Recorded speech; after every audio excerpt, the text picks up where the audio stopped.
what the city is talking about, the news that impacts you. Welcome to the Montreal Now podcast with Aaron Rand and Natasha Hall. Welcome to this week's edition of the Montreal Now podcast. I'm Aaron Rand along with Natasha Hall. Here's what's in store this week. Federal Justice Minister David Lametti says the federal government is now prepared to get involved in two controversial Quebec bills, Bill 96 and Bill 21. We wanted to know, why now? With the cost of living showing no signs of abating in Canada, we'll speak to an economist to try to understand how long this is expected to last and what Canada's economic future might look like. And with cases of monkeypox on the rise in Canada, it's a concern right now, but even more so for members of the LGBTQ plus community who fear being further stigmatized. An advocate explains. The airline industry has changed significantly over the past 20 years. We'll talk to one man who's not only chronicled it all, but has some pretty great tips that he's offered along the way through his online blog called View from the Wing. But today we begin with this. Since the invasion in Ukraine began, we've been checking in regularly with Ina Sovsun. She's a Ukrainian MP. Now that the war has entered its fourth month, do they have the same determination and resilience? You know, we have had a chance, thankfully, to talk to Ina Sovsun. She's a member of parliament in Ukraine. Since this whole invasion began, now going back months, and always thankful that she can make time for us, and most importantly, that she is safe. She is back with us today. Ina Sovsun, as I said, member of parliament in Ukraine, is on the line right now. Ina, thanks so much again for your time today. Thank you for having me again. So here we are, 4 months in. It seems unlikely, or from what we can tell anyway, that an end is anywhere near in sight. So just if you could update us, first of all, as to what you understand is going on and how grave the situation is right now. Well, the situation, I would say, is dubious, because on the one hand, Ukrainian army did manage to force Russians out of the north and northeast of Ukraine, and that was a great success, something that I guess the world didn't expect, because we remember 3 months ago everybody was saying that Ukraine will fall within a couple of days. So we had a great success over there, but at the same time, Russians have concentrated all their forces left on the east in the Donbass region, and they're making progress over there. They have taken over about 95% of the Luhansk region right now, and they're proceeding further. And of course, Ukrainian army is doing miracles, but miracles do not take from artillery. So right now, the biggest issue is whether we would be able to match the weapons and technology that is available for Russians, and that is why the issue of weapon supply from the West is a crucial now at this stage of war. So we know both Canada, the United States, all your other allies are obviously, sending weapons, whatever support they possibly can, in the billions of dollars. I think I heard the other day Vladimir Zelensky saying it is costing Ukraine literally $5 billion a month just to get through this war, this invasion. And as I said off the top, it doesn't appear an end is in sight. How does that make you feel? I'm extremely concerned about today, but then also about future, because I think right now at this stage, everyone of course is concerned about the military situation, but then of course the economic situation is grave and it's getting worse every day, because we are losing our agrarian sector, agricultural sector.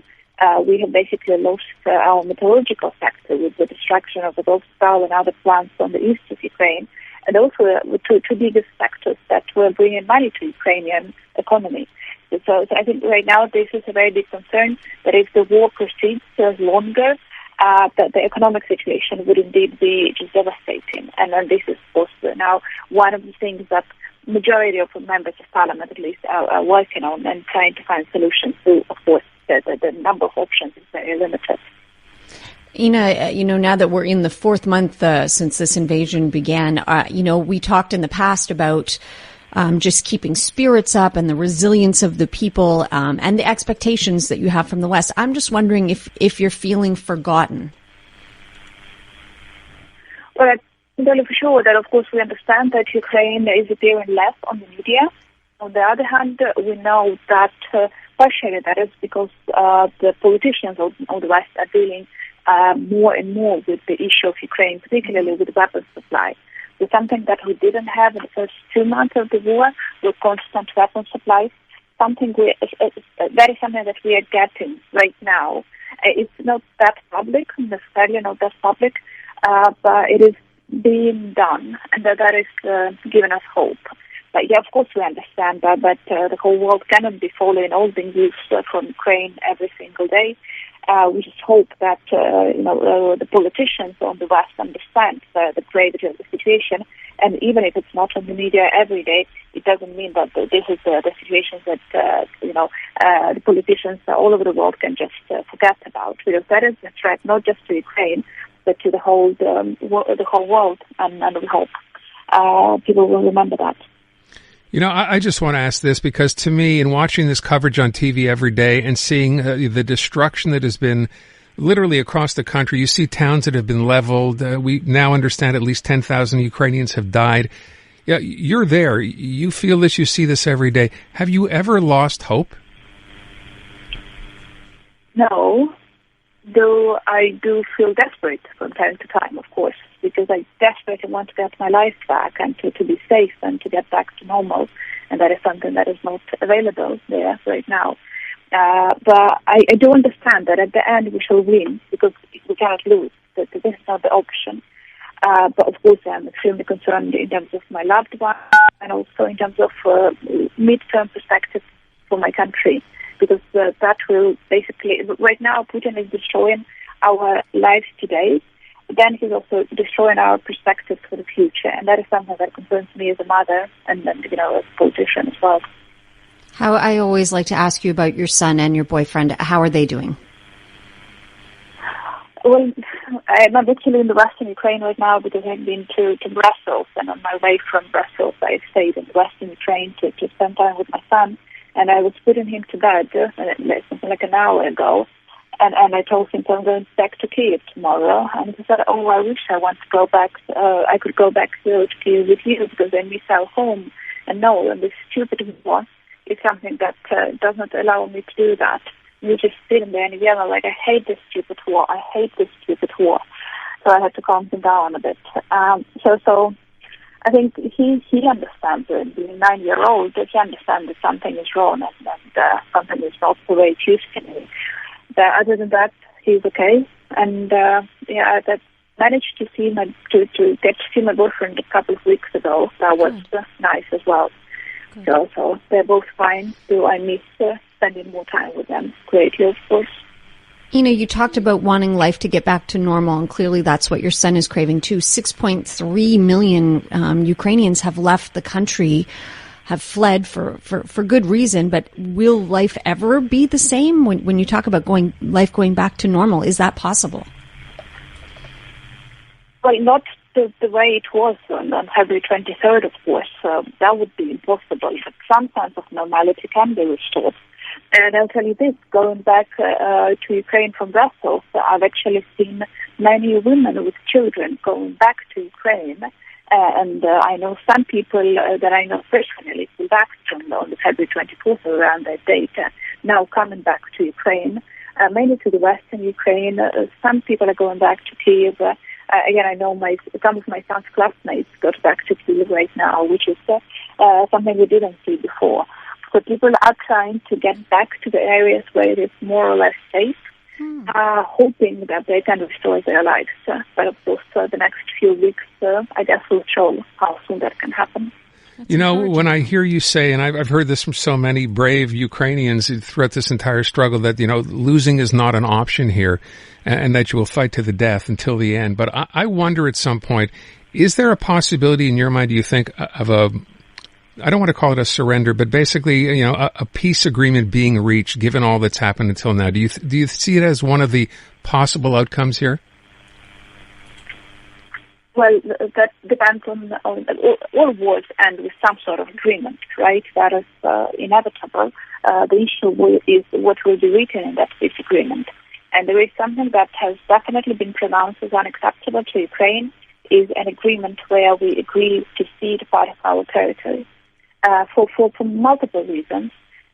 Human rights issue to be number one, because Russia is clearly violating the rights of the people living on the territory that it controls. So we don't want our people, our citizens, to live under the regime which violates human rights. Second, it is wrong because that violates the very principles of the international relations, the principle of sovereignty. But thirdly, because long term, that would be that would guarantee insecurity for us. It might remind you that when Putin annexed Crimea in 2014, and it kind of became a frozen situation. But then 8 years after he did that, he used Crimea as a platform to attack the rest of Ukraine. So whenever we allow Putin to take a bite, he will come back for more. And that is why this is unacceptable, because we do not want our children to inherit this war in the future. So we want a peace deal. Part of that peace deal cannot be us being part of our territory. Okay. Ina, again, as we always say whenever we finish talking to you, please stay safe. We wish you nothing but the best, and thank you so much for your time again today. Thank you so much. Thank you. Ina Sosun, Member of Parliament in Ukraine. I don't know, as I said, you see the devastation every single day when this is on the news, and can't imagine. I mean, there are towns here basically reduced to rubble. That's all that's left. And you wonder what the future looks like for these people when they go back home. I felt a marked change in Ina today. Every time we've spoken to her, there's been sadness, yes, but like a fierceness, and a determination. And it was more tempered today, I would say. Again, I can't imagine what it must be like. What was that number you had? 6.5 million refugees now? Yeah, that's as of yesterday. That was the most recent number I could find. Informative, interactive, and always interesting. This is Montreal Now with Aaron Rand and Natasha Hall. The cost of living in Canada continues to rise at the fastest pace in decades. In fact, Canada's official inflation rate rose to 6.8% in April, a new 31-year high. So what are economists expecting will happen going forward? So I wanted to touch on this story actually for a little while now. We can today. We started the show by talking today about the cost of inflation, how everything is going up. We talked about shrinkflation, how you actually get less for your money these days. But really the bigger question here, the broader question is, how long is this going to last, and why didn't we see this coming? And there are clearly reasons, so I thought we'd try to understand what some of them are. Ted Mallett is Director of Economic Forecasting at the Conference Board of Canada. He's on the line right now. Mr. Mallett, thanks for your time this afternoon. Good afternoon. Let me ask the big question here, which everyone wants to know. Okay, we know there's a war in Ukraine. That had something to do with this, but how long is something like this, if it's a question you can answer, expected to last? Well, we did expect prices to be increasing over the sort of the end portion of the pandemic, because lots of people had lots of money spending on goods that were having to go through fairly narrow supply chains and so on. So that was part of the issue. We thought we'd be through that, and it looked like we were over the hump for at least the price increases at the end of last year. But of course, with the war in Ukraine flaring up, and continuing problems in China with additional COVID issues, that kind of threw fuel on the fire again, and has pushed prices further higher. So we were expecting prices to start to stabilize at this point. We won't be seeing another 1/3 increase in gasoline prices. We won't see prices of food increasing another 10% like we have in the past year. So we think we're now kind of reaching the cusp and start to have rates of increase decline a little bit.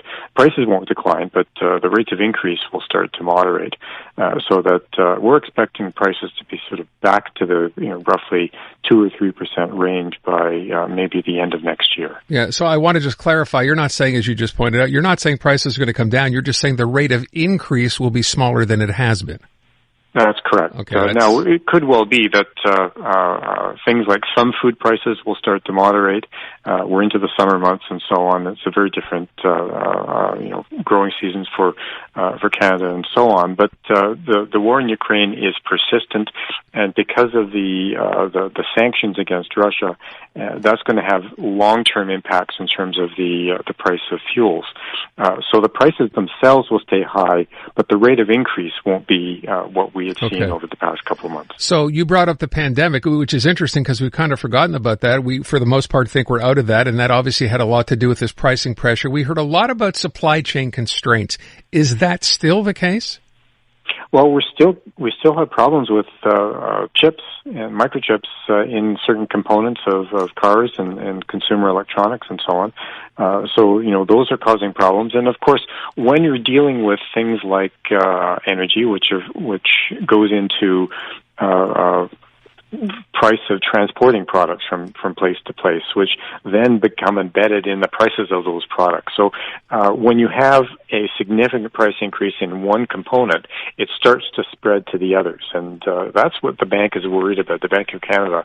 And that's why they are planning to increase interest rates quite significantly over the next couple of months to try to rein back on the kind of demand, at least demand for products where people are borrowing money, and that hopefully will start to rein in. But historically, it's taken about a year to 18 months for those kinds of interest rate increases, to have an effect on prices. You're giving me the impression that these first rate hikes, and we saw the first one come out about a month ago, we're expecting another one by the time June rolls around. How far does this go to deal with inflation? Well, a lot depends on what the inflation path looks like over the coming months. Over the summertime, of course, we're going to see the path, not just in year-over-year rates, because it's hard to tell, how things are actually moving when you're comparing, say, April versus April of last year. When we get into what is the rate of increase in prices today, over the next 3 months, for example, the bank will have a much better sense of is this something that is likely to wane, or is it something that they'll have to keep their foot on the accelerator in terms of interest rates. I wonder, too, as far as the housing market goes, there's been a lot of talk about the fact that now this interest rate hike, at least the first one and the subsequent ones, will have an effect on the market, on the housing market, residentially anyway. Is that a concern? Well, the housing market is ripe for a kind of correction anyway, and there's no way it would be healthy for the housing prices to stay where they are, because it was basically unaffordable for most people wanting to live in the places close to work. So clearly there was some retrenchment necessary, and we saw almost an immediate impact on housing demand as a result of the rate increases. We're going to be seeing more of that over the next couple of months. So we certainly see the housing issue or housing market starting to cool fairly quickly. That's the first, the big sign that we see that change is on its way. It's interesting. We've had callers and texters when we've talked about this, suggesting that, look, yes, we understand about supply chain constraints and Ukraine war, et cetera, but there are people out there who believe that some of the bigger companies in this country are actually just, printing, like hoarding money. In other words, making more excessive profits than they ever have before simply because they can. Is there any proof of that? No, we haven't seen proof of that, because if that was the case, we would have seen that over the past 5 years when inflation rates were, standard around 2%. And, the economy was starting to bounce back from the oil price crunch back in 2014 and so on. So nothing like that would have been fairly sudden, but, we were seeing a couple of distortions because of supply chain issues, the war and so on. It's perhaps given some companies the ability to maybe test out the waters, see if they do raise their prices, is it going to cause a cutback in demand?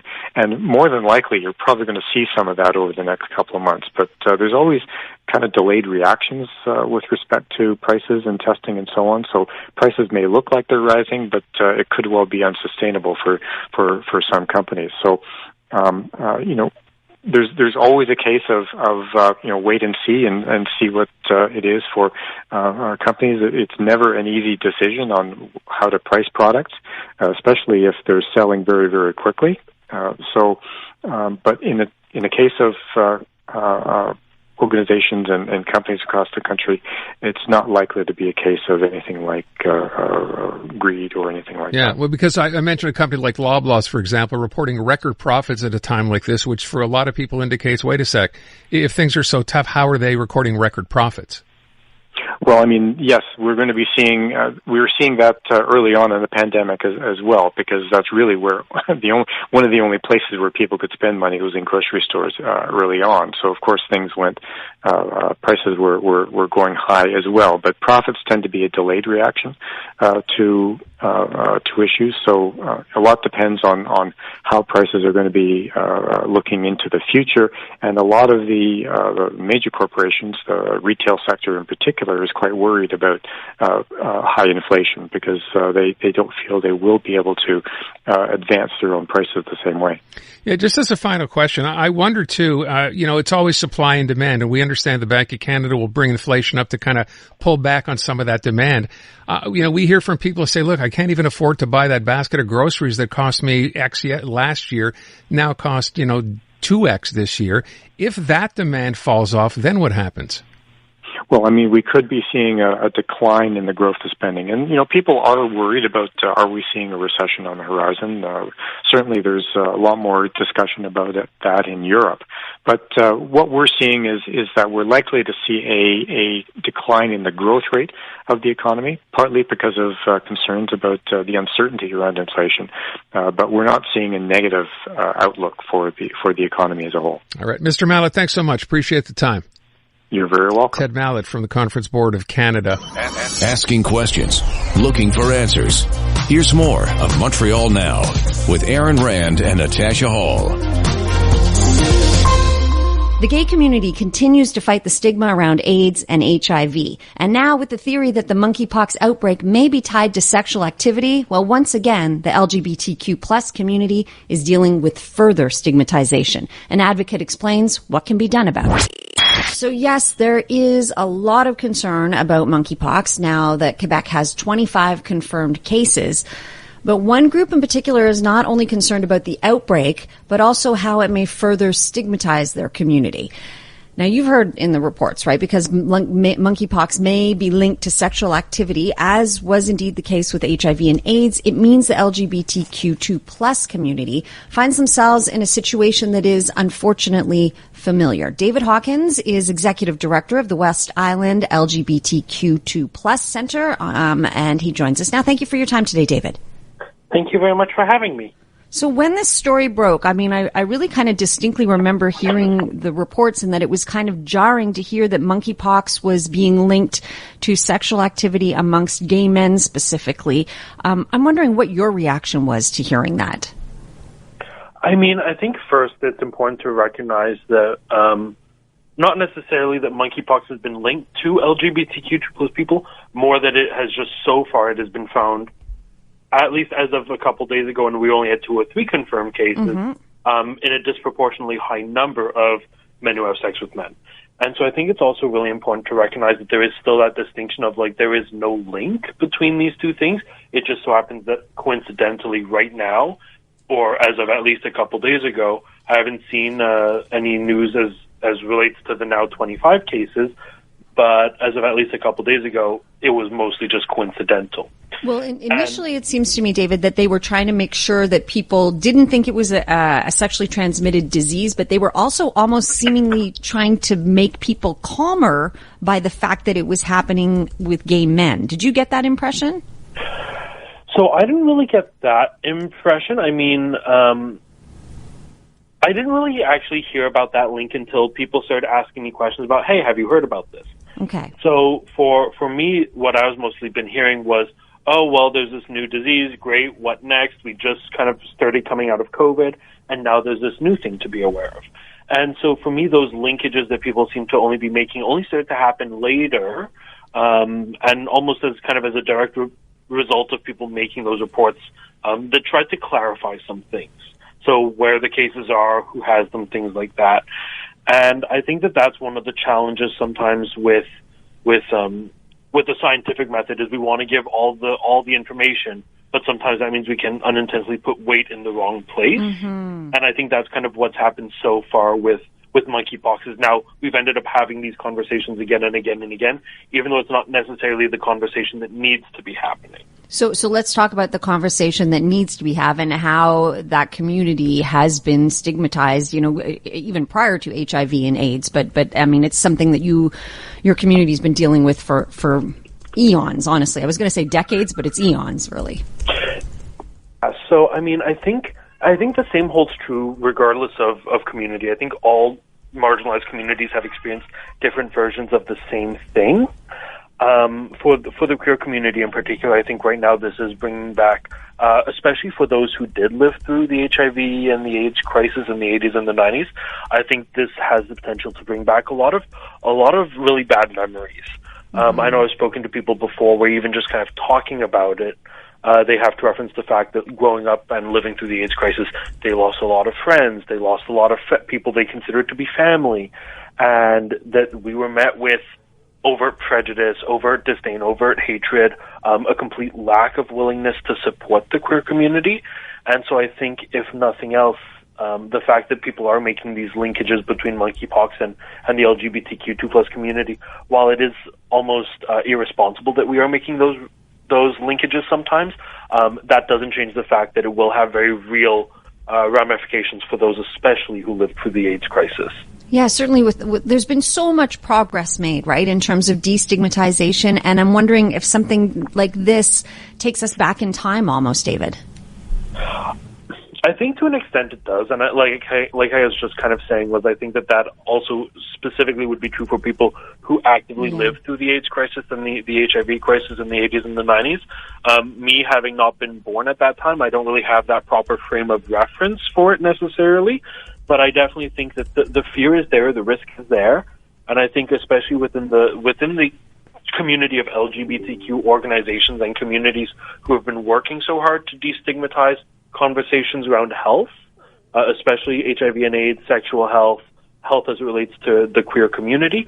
I think for us, this does hold almost a certain level of concern and fear that this could spiral going forward. How can we kind of prevent that from happening? How can we do better, David?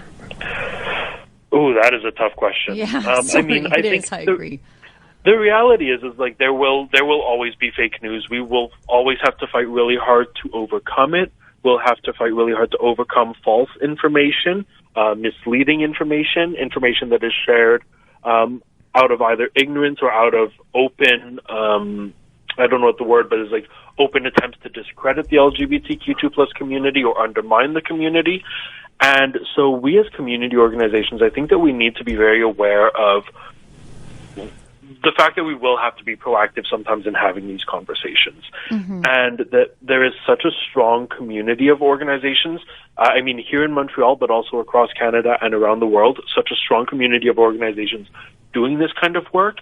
And really, we are stronger working together, and I think that is a lesson that we have to keep in mind. I agree. And of course, the news coming that Quebec is now going to be offering vaccination, smallpox vaccination, which evidently works for monkeypox. That's going to be going into effect as of Friday, as of tomorrow. Does that help or hinder in terms of the stigma and how the community is feeling about it? I don't really have a background in epidemiology, so I can't really speak to to potentially some of those sociological things that happen when new viruses appear or start to become more common, or we start to vaccinate against them. I can't speak from an educated academic perspective on how those things impact it, but I think that it could do both. It could hinder these conversations, but it could also benefit, because talking openly about vaccines and why it's important to vaccinate against now monkeypox, and why it's important to revisit these conversations with vaccines, is I think it's important to be able to hammer home the importance of modern medicine. I know we did see this a lot with COVID, was that vaccine fake news, that vaccine hesitancy. And not to say that those are necessarily the same thing or that they are linked, but we did see that. And so I think the fact that we almost have this new health crisis kind of showing up now and potentially becoming a crisis on the heels of another one, I think is a really important opportunity for us to hammer home why these things are important and why we do kind of need to always be vigilant. But I also think that it could hinder it, because if we are as a community, and saying maybe specifically the LGBTQ2+ community, if we're trying to actively say, this is not a big deal as it relates to the queer community, this is not a big deal in terms of linkage to the community, it's really just a coincidence that so far this is how it has panned out. I think the fact that now we're actively talking about we need to vaccinate people, or we want to get people vaccinated to limit that risk of spread, it might undermine for some people that argument of this is not a big deal as it relates to the LGBTQ2+ community, because they'll really just take the first half of that statement, this is not a big deal, and then they'll say, but we're getting vaccinated, so clearly it's a big deal. I hope it goes to the help side more than the hinder side, and I'm really glad we had this conversation today. Thank you so much for your time, David. Well, thank you very much for having us, and I'm hoping that this is just like a little blip on the radar and that it's over soon enough. Oh, God, I hope so, too. That is David Hawkins, Executive Director of the West Island LGBTQ2+ Center. The stories in the news that are worth your time. Montreal Now with Aaron Rand and Natasha Hall. From the days when you could actually get a meal on a flight, remember those, to smaller seats and rising prices, the airline industry has gone through lots of changes, especially through the time of COVID. Our next guest has taken it upon himself to note it all and blog about it. Our next guest, Gary Leff, is a self-described thought leader in travel who's been called everything from an air genius and an air industry brainiac, among other things, to a guy who just loves to fly and loves everything about the industry. He's been publishing a newsletter, an online blog now, for more than 20 years, covering everything from airline industry news to how to get the most points from your credit card to pretty much everything in between. I have been a subscriber for several years and thought it'd be interesting to get his thoughts on just how the industry is changing and not necessarily for the better. Gary Leff is on the line. Gary, how are you? Well, I'm certainly doing well. A lot of people are going to be out traveling this summer. Challenging and exciting both at the same time. You know, when I mentioned that you've been doing this for 20 years, I guess our first inclination is to think back to what air travel was like 20 years ago. And I realize it seems like a long time ago, but frankly, it's not. Is it fair to say things have gotten better or things have gotten worse? Well, you know, some things have gotten better and some things have gotten worse. Planes are certainly a lot more full than they were 20 years ago. They're a lot more full than they were 2 years ago. We certainly know that. And that makes for a more stressful time overall. It's stressful getting through the airport, less personal space on the plane because it's far less likely you're going to have that seat next to you empty, which really does make the biggest difference in terms of your in-flight experience, the amount of space that you've got. You know, on the other hand, there are things we didn't used to have. It wasn't possible in the past to connect to the internet on an airplane. And that means more entertainment, it means more productivity. You know, the technology has certainly gotten better, and for the Canadian audience, I'm certainly happy with the direction that I've seen from the Air Canada Aeroplan program over the last couple of years as well. Yeah, that's interesting. You mentioned Aeroplan. We know we went through a phase where Aeroplan was sort of the default program for air miles. Then it kind of disappeared. There was a change. What is it now? Why do you think it's better now? Well, so when Air Canada was struggling 17 years ago, they sold off the frequent flyer program. They had a 15-year agreement with a third party to operate it, and that it made it very difficult for them to work together because their incentives just weren't the same. And so ultimately what Air Canada decided to do at the end of that 15-year agreement, instead of renegotiating, instead of extending it, is they said, we're going to, start our own program, and an airplane would go off on its own. Well, they wound up buying back the airplane program, and it's now integrated again. And they put a real investment into, now that they are able to get better access to the data and work more closely with now themselves to deliver a better customer experience. And I think the people who are in charge of the program really understand what customers need and want, and how to use that to benefit both customers and the airline. That when you treat customers well and give them opportunities for rich rewards, they're going to be more loyal, they're going to want your currency, and that works out well, all the way around. And so the program relaunched during the pandemic. They didn't change the name, they brought it back, it's all integrated, but there's a lot of new benefits. They even got rid of some of the really annoying features of the old program. So if you wanted to redeem your points in the past, they wouldn't just charge you the points, but they would add very hefty surcharges. Internationally, it could be $500-600 each way to use your miles, and they got rid of that, which was sort of surprising. It's not often that you see fees go away in the airline industry, let alone really big fees, since that makes their miles more useful to consumers. Gary, I was thinking about how obviously the travel industry is in a constant state of change, right? And it has been over the years. I'm sure you've seen all kinds of drastic changes, but then the pandemic happens, and that is drastic on a whole other level. What have been the most drastic changes that you've seen in the last couple of years, and are things starting to get back to, so-called normal? Well, airlines were struggling to survive and willing to do just about anything in order to get there.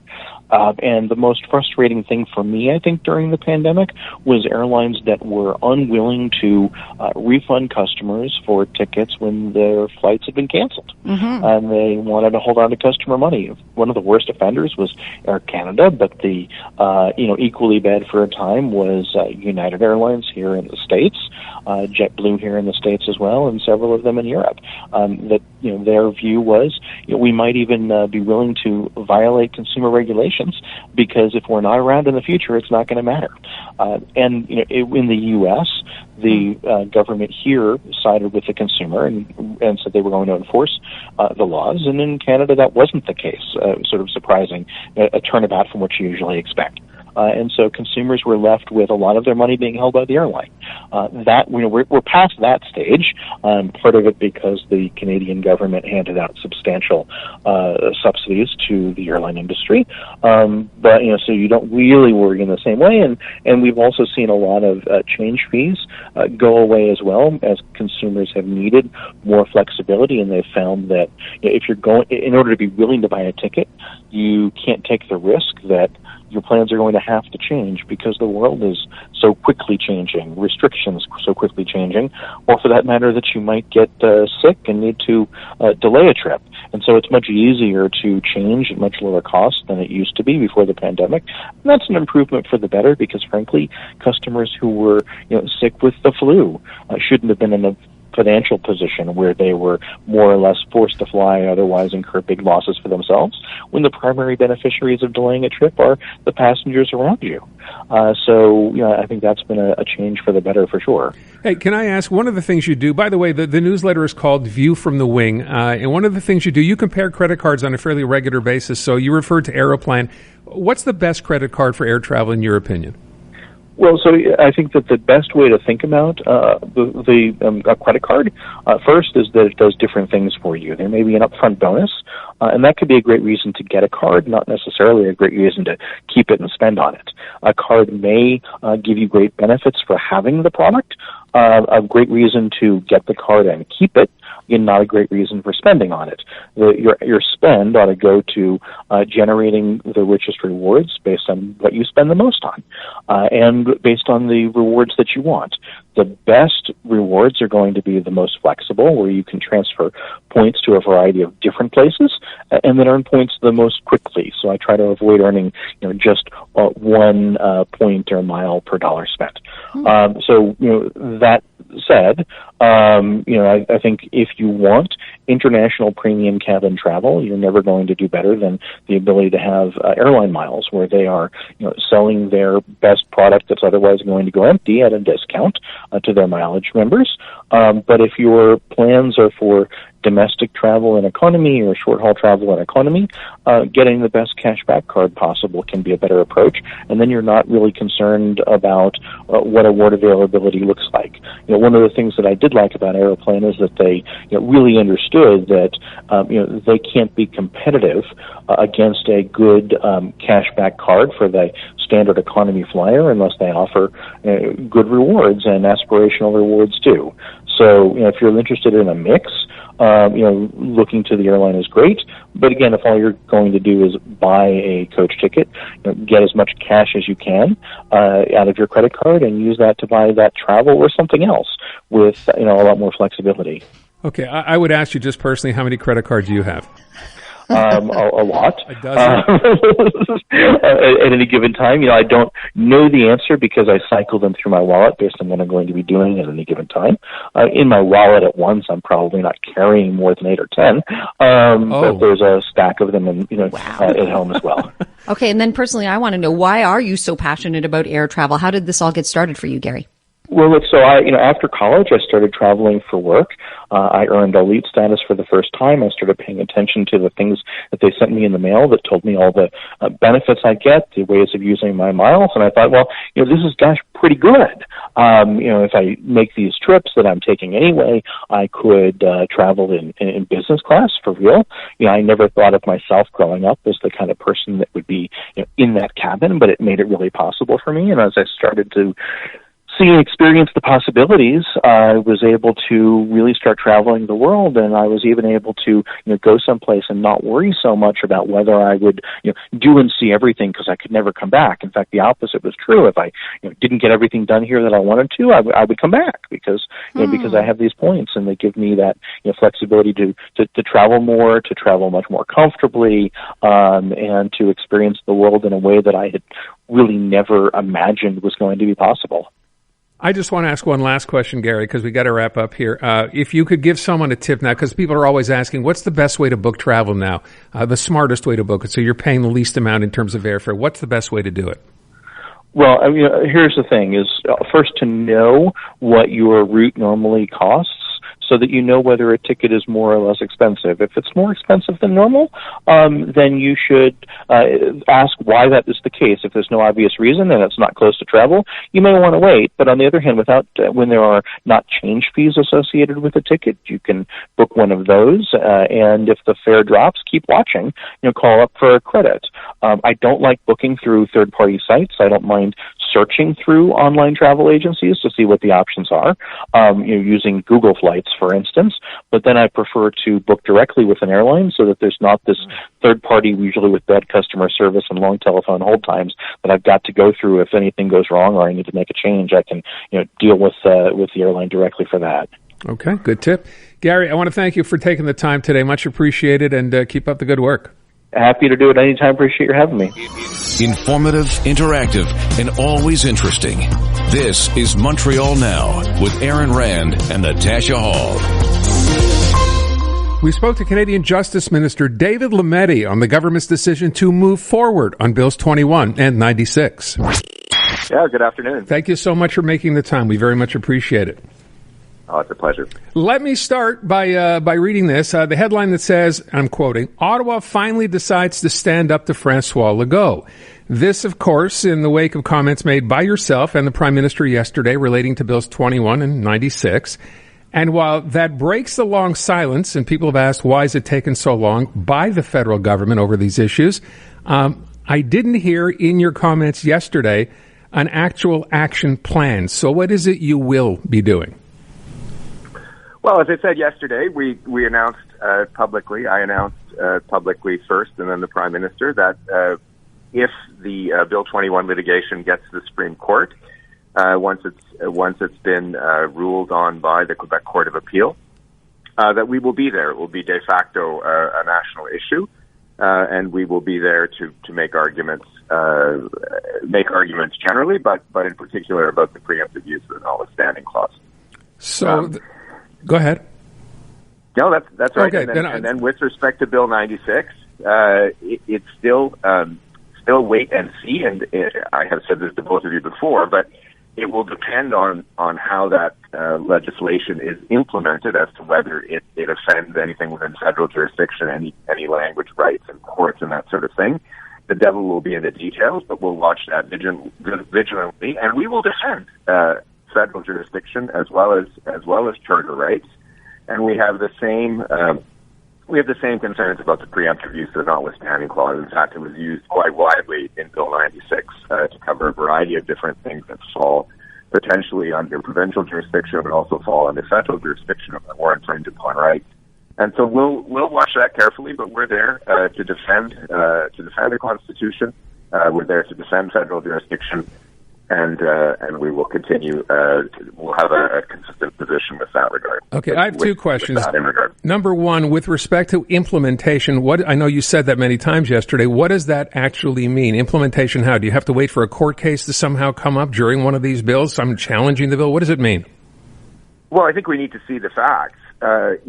For example, I'm watching carefully the court system. I can't tell my provincial counterpart how to appoint judges in the court of Quebec.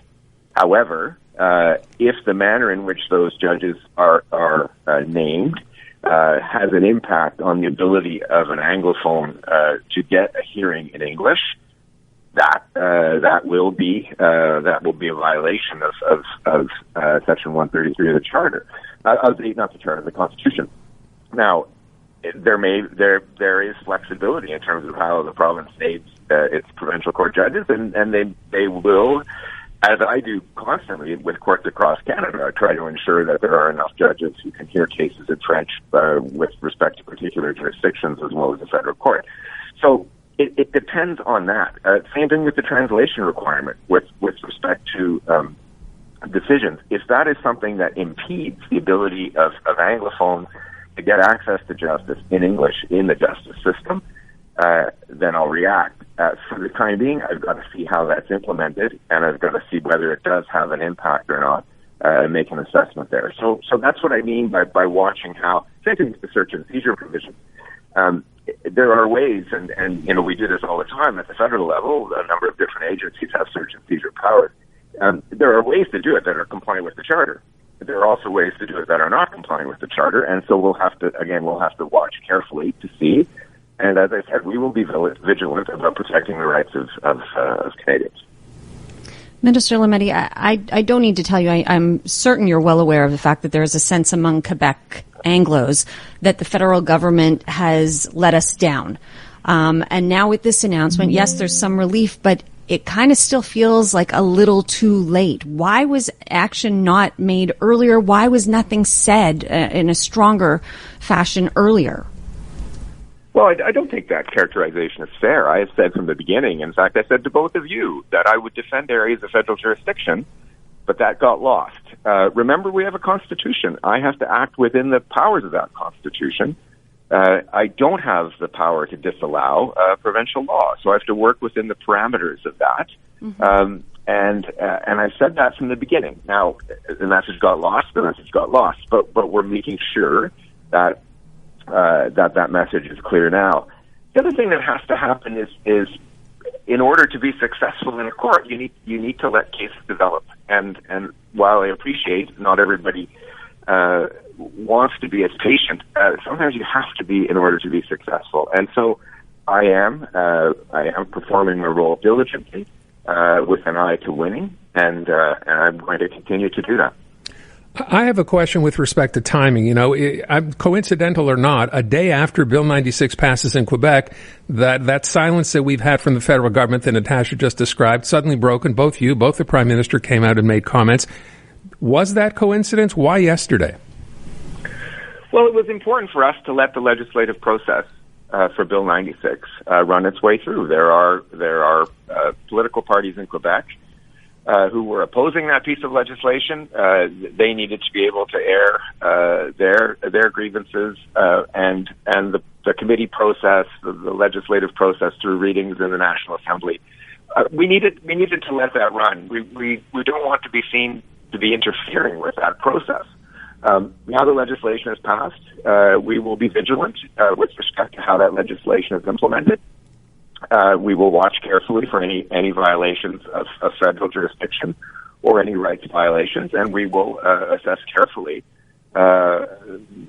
any moves that we make moving forward. Well, I'm sure you heard what Francois Legault said yesterday, and reacting to this as well. You just made the point you don't want to interfere in provincial politics, which is exactly what he accused you of doing. Well, the idea that seeking, that we would be present at the Supreme Court of Canada for a case once it got there. I mean, Mr. Legault takes our federal laws to court over what he feels are jurisdictional overreaches all the time. Luckily, he tends to lose. But, he lost on carbon pricing at the Supreme Court of Canada.